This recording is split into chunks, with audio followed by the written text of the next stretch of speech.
پہلی بات تو یہ ہے کہ جو اس طرح کے اجتماعات ہوتے ہیں ان کے پیچھے بہت سارا کام ہوتا ہے. آپ لگتا ہے کہ بس ہم آتے ہیں یہاں بیٹھتے ہیں، آپ ادھر بیٹھ جاتے ہیں، ہم ادھر سے تقریر شروع کر دیتے ہیں. ایسا نہیں ہوتا، بڑی پلاننگ کرنی پڑتی ہے. یہ اس کے پیچھے 5-6 مہینے کی ایک جو ہے نا محنت ہوتی ہے، اور جو تھیم ہوتا ہے، یہ جو سارا پروگرام ہوتا ہے، یہ کوئی 3-4 مہینے پہلے طے ہو جاتا ہے. اور میرا خیال ہے کہ یہ جو ہمارے مقررین ہیں ان کو ہم نے 2 مہینے پہلے جو ہے نا یہ کتابیں پڑھنے کر لگا دیا تھا. 2-2.5 مہینے ہو گئے ہیں لگا دیا ہوتا ہے. یہ مسئلہ اس کے بعد پیدا ہوا ہے. دوسری بات یہ ہے کہ ہم یہاں پہ ایک قرارداد حصول ثواب کے لیے پاس کر دیتے ہیں. آپ قرارداد بنا کے بھیج دیں تو آخری دن یہی ہوتا ہے، اجتماع میں اتنی قراردادیں پیش ہوئیں اور سامعین نے ان قراردادوں کی تائید فرمائی. تو ٹھیک ہے، ہم بھی یہ والی انگلی کٹا کے شہیدوں میں نام لکھوا لیتے ہیں. تو عملاً اس سے کیا فرق پڑے گا؟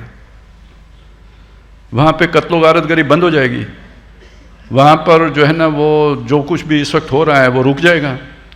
یا یہ کہ ہمارے حکمران جس بے حسی کا شکار ہیں ہماری اس قرارداد کے نتیجے میں، ان کے اندر ایک دم جو ہے وہ طاقت پیدا ہو جائے گی اسرائیل کے مقابلے میں کھڑے ہونے سے. الٹا یہ ہوا ہے کہ ہمارا اجتماع شروع ہونے کے بعد صدر پاکستان نے جو ہے نا ایک ریاستی حل کو تجویز پیش کر دی ہے، یعنی یہ کہ اسرائیل کو فلسطینی بھی تسلیم کر لیں اور سرنڈر کر جائیں ان کے آگے. تو اس میں کوئی تبدیلی آ جائے گی. باقی اگر آپ ہماری بات کو سمجھ سکیں تو یہ بات سمجھ لیجئے کہ یہ سب ہے کیوں، اس کی وجہ کیا ہے. آج کیوں خارد کے کل تک نہ تھی پسند گستاخی فرشتہ ہماری جناب میں، یہ ذلت یہ رسوائی کیوں ہے. وہ قوم کہ جس کے بارے میں قرآن کہتا ہے کہ ضربت علیہم الذلۃ والمسکنۃ وباؤوا بغضب من اللہ، کہ جن پر ذلت اور مسکنت مسلط کر دی گئی اور وہ اللہ کے غضب کما کے لوٹے، مغضوب علیہم قوم ہے.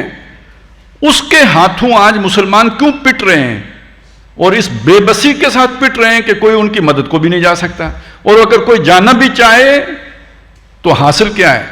67 میں 73 میں سارے عربوں نے مل کے اسرائیل سے ٹکر لے کے دیکھ لی تھی، نتیجہ کیا نکلا تھا؟ اس کی مملکت میں توسیع ہوئی تھی، اس کو کوئی دبا نہیں سکے تھے. اس درجے آج مسلمان رسوا کیوں ہیں، خوار کیوں ہیں، بے بس کیوں ہیں؟ تو اگر اسی فلسطین ہی کے مسئلے پر غور فرما لیں، یہ فلسطین کا مسئلہ آج کا نہیں ہے. آج اللہ تعالیٰ نے بیت المقدس ہمارے حوالے کیا ہوا ہے. ہم سے پہلے بھی تو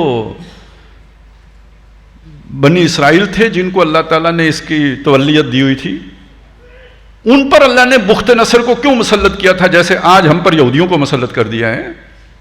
ان پر اللہ تعالیٰ نے ٹائٹس رومی کو کیوں مسلط کیا تھا جیسے آج ہم پر یہودیوں کو مسلط کر دیا ہے؟ قرآن بتاتا ہے یہ ہم نے کیوں مسلط کیا تم پر، جنگجو لوگ جن کا تم مقابلہ نہ کر سکو، جو تمہارے حلیے بگاڑ دیں، شکلیں تمہاری بدل دیں. کیوں مسلط کیے تھے تم پر؟ اس لیے کیے تھے کہ تب تم فساد کرو گے تو تمہارے حلیے بگاڑنے کے لیے ہمارے یہ بندے آئیں گے. وَقَضَيْنَا إِلَىٰ بَنِي إِسْرَائِيلَ فِي الْكِتَابِ لَتُفْسِدُنَّ فِي الْأَرْضِ مَرَّتَيْنِ وَلَتَعْلُنَّ عُلُوًّا كَبِيرًا. ہم نے طے کر دیا کتاب میں، بنی اسرائیل کو بتا دیا، ان کے بارے میں یہ تکوینی طور پر طے تھا، تم زمین میں 2 دفعہ فساد مچاؤ گے، اور 2 دفعہ جو فساد مچاؤ گے بہت بڑی سرکشی کرو گے، خود طاغوت بن جاؤ گے، اللہ کے احکام کو پس پش ڈال دو گے، اللہ کے دین کے مطابق چلنے کے بجائے اپنے خواہشات نفسانی کے مطابق چلنا شروع کر دو گے، اور اللہ کو رب مان کر اس کی بندگی کا حق بجا لانے کے بجائے طاغوت بن کر اس کی بندگی بجا لانا شروع کر دو گے. تو جب یہ ہوگا تو باسنا علیکم عباد لنا اولی باس شدید، تو ہم نے تم پر اپنے وہ بندے مسلط کیے جو سخت جنگجو تھے، بہت کٹ چاڑنے والے تھے. فجاسو خلال الدیار، وہ شہروں کی گلیوں میں گھس گئے. وَكَانَ وَعْدًا مَفْعُولًا، اس وعدے کو کوئی ٹال نہیں سکتا تھا، سارے بنی اسرائیل مل کر نہیں ٹال سکتے تھے. آپ ذرا تحقیق کیجئے، جب یہ ہو رہا تھا اس وقت وہاں نبی بھی موجود تھے. آپ یہ تحقیق کیجئے، جب یہ ہو رہا تھا اس وقت کا ایٹم بم بھی ان کے پاس موجود تھا. ان کا ایٹم بم اصل میں تابوت سکینہ تھا. جب وہ اسے جنگ میں آگے رکھ لیتے تھے تو اللہ تعالیٰ مفتو نہیں ہونے دیتا، غالب کرتا تھا، فاتح ہوتے تھے. لیکن اس موقع پر وہ تابوت سکینہ بھی کام نہیں آیا. وہ تورات جو اللہ نے اتاری، آسمانوں سے لکھی ہوئی اتری، آسمانی تختیوں میں اتری، وہ تب گم ہوئی ہے، آج تک نہیں ملی. تابوت سکینہ گم ہوا، نہیں ملا. سلیمان علیہ السلام کی مسجد نیست و نابود ہوئی. میں مسجد جان بوجھ کے کہہ رہا ہوں، مسجد اقصیٰ کا جھگڑا کھڑا کیا گیا ہے. جو سلیمان علیہ السلام نے بھی بنایا تھا وہ مسجد ہی بنائی تھی. یہ تو انہوں نے اس کا نام معبد رکھا ہے، وہ اس کو ہیکل کہتے ہیں. قرآن تو اس کو مسجد کہتا ہے، وَلَيَدْخُلُوا الْمَسْجِدَ كَمَا دَخَلُوهُ أَوَّلَ مَرَّةٍ. تو یہ مسجد تھی، وہ مسجد گرا دی گئی. پھر دوبارہ وہ تعمیر ہوا، سب کچھ ہوا. لیکن جب پھر انہوں نے فساد کیا تو اللہ نے ٹائٹس رومی کو بھیجا. فَإِذَا جَاءَ وَعْدُ الْآخِرَةِ لِيَسُوءُوا وُجُوهَكُمْ وَلِيَدْخُلُوا الْمَسْجِدَ كَمَا دَخَلُوهُ أَوَّلَ مَرَّةٍ وَلِيُتَبِّرُوا مَا عَلَوْا تَتْبِيرًا. یہ سب ہوا تو کیوں ہوا؟ فساد کا نتیجہ نکلا. آج اگر ہمارے دل میں اللہ کی تھوڑی سی بھی غیرت ہے تو مجھے بتائیں آج مسلمان اللہ کے دین کے ساتھ کیا کھلواڑ ہے کہ جو کر رہے ہیں. کتنی بڑی بغاوت ہے جو مسلمانوں کے اندر ہے. آپ ذرا اس چیز کو دیکھیں، اللہ کے قانون کو چھوڑ کر غیروں کے قانون پر اپنا نظام مملکت چلا رہے ہیں. اس سے بڑی بے شرمی، اس سے بڑا فساد، اس سے بڑی بے وفائی، اس سے بڑھ کر بے غیرتی اور کیا ہوگی؟ تو آپ مجھ سے پوچھتے ہیں، میری بات سنیں، جس کو اللہ کے دین کی غیرت نہیں آئی، اس کے ملک میں دین پامال ہے، دین کی غیرت نہیں کر رہا، اللہ کی غیرت نہیں کر رہا. فلسطینیوں کی غیرت ہے، اس میں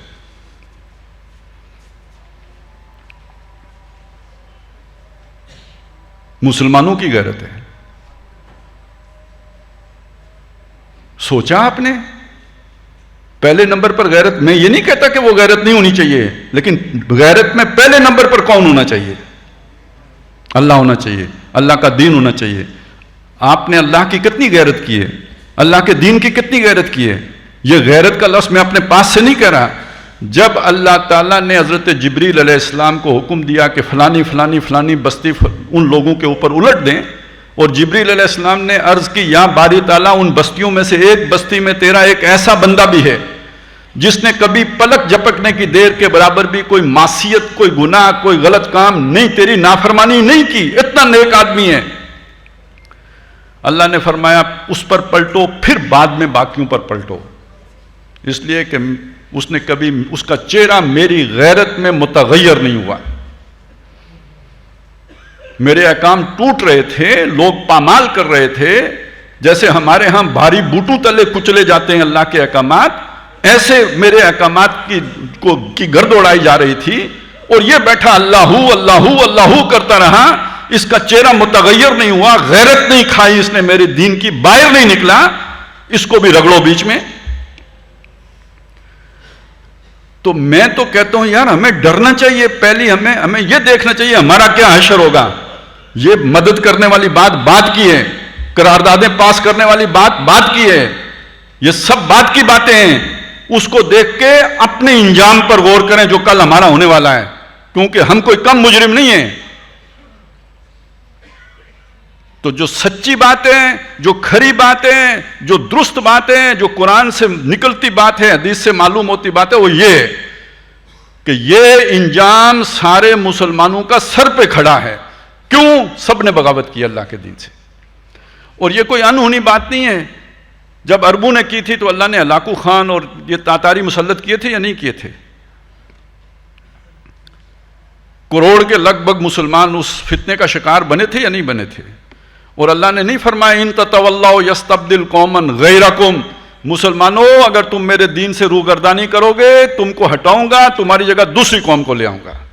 یا ایھا الذین آمنوا من یرتد منکم عن دینہ فسوف یأتی اللہ بقوم، اے وہ لوگوں جو ایمان لائے ہو، اگر تم نے میری دین سے بے وفائی کی، ارتداد اختیار کیا، خواہ ظاہری ہو یا باطنی ہو، تم کو ہٹا کے تمہاری جگہ کسی دوسری قوم کو لے آؤں گا۔ تو برادری ہم ہیں، مسلمان برادری ہیں، لیکن یہ مسلمان برادری مجھے یاد آ گیا کہ نبی صلی اللہ علیہ وسلم کی ازواج مطہرات کے حوالے سے یہ بات قرآن مجید میں کہی گئی ہے کہ ہن امہاتکم، وہ تمہاری مائیں ہیں۔ اس پر ایک مفسر نے بڑے پیارا جملہ آگے لکھا ہے، وَهُوَ أَبُوكُمْ، محمد الرسول اللہ تمہارے والد ہیں۔ تو میرے ذہن میں ایک بات آئی کہ جو قرآن مجید کہتا ہے کہ انما المسلمون اخوۃ، مسلمان آپس میں بھائی بھائی ہیں، تو کس بنیاد پر کہتا ہے؟ کہ جس بنیاد پر محمد رسول اللہ صلی اللہ علیہ وسلم کی ازواج ہماری مائیں ہیں اور آپ صلی اللہ علیہ وسلم ہمارے روحانی باپ کی حیثیت رکھتے ہیں، اسی طرح تمام مسلمان جس رشتے میں بندھے ہوئے ہیں وہ در حقیقت تعلق اللہ کا تعلق ہے، ایمان کا تعلق ہے، وہ اس وحی کا تعلق ہے جو محمد رسول اللہ صلی اللہ علیہ وسلم پر اتری۔ اس وحی سے منہ موڑ کر، اس نبی کی سنت سے منہ موڑ کر آپس میں کیسے بھائی بھائی رہ سکتے ہیں؟ بنیاد تو وہ تھی، وہ تو ہم نے سب نے کاٹ دی۔ تو اس لیے اگر یہ ہمدردی، بھائی چارہ یہ پیدا ہوتا ہے تو پہلے غور کرنے کی بات یہ ہے کہ یہ ہو کیوں رہا ہے، اللہ کیوں ہونے دے رہا ہے، یہ سزا میں کیوں مل رہی ہے؟ تو وہ جواب حاضر ہے۔ اور غیرت اگر آنی ہے تو پہلے غیرت دین کی آنی چاہیے۔ جیسے اس حدیث میں بھی آتا ہے کہ کہا گیا کہ الدین و النصیحہ، دین تو نام ہی خیر خواہی کا ہے۔ قیل لمن یا رسول اللہ، پوچھا گیا اللہ کے رسول صلی اللہ علیہ وسلم کس کی خیر خواہی؟ تو فرمایا للہ، سب سے پہلے خیر خواہ کس کا بننا ہے؟ اللہ کا بننا ہے۔ والے کتاب ہی،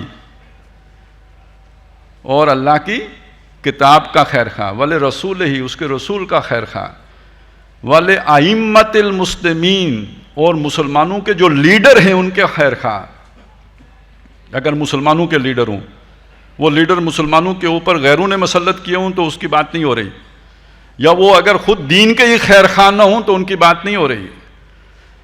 تو والے ائمتہم، ان مسلمانوں کے جو ائمہ ہیں، جو ان کے لیڈر ہیں، سیاسی ہوں یا مذہبی ہوں، ان کی خیر خواہی۔ والے عامتہم، اور عام مسلمانوں کی خیر خواہی۔ تو یہ عام مسلمانوں کی خیر خواہی کتنے نمبر پر آئی؟ 5ویں نمبر پر آئی۔ پہلے نمبر پر کس کی خیر خواہی آئی؟ اللہ کی۔ تو یہ ترتیب اگر رکھیں گے تو بالکل ٹھیک رکھیں گے، بالکل صحیح ہوگا۔ اس ترتیب سے ہٹ کر چلیں گے تو مار کھائیں گے۔ تو ہم سے اگر آپ پوچھیں گے تو ہم آپ کو یہ والی ترتیب بتائیں گے، اللہ کے خیر خواہ بنو، اللہ کی کتاب کے خیر خواہ بنو، اللہ کے رسول کے خیر خواہ بنو، اور مسلمان جو ائمہ ہیں، جو لیڈرز ہیں، ان کے خیر خواہ بنو، جو مشروط ہیں۔ جو پہلی تینوں جو خیر خواہیاں یہ غیر مشروط ہیں، یہ مشروط ہیں، اور مسلمان جو عامت المسلمین ہیں ان کی خیر خواہی۔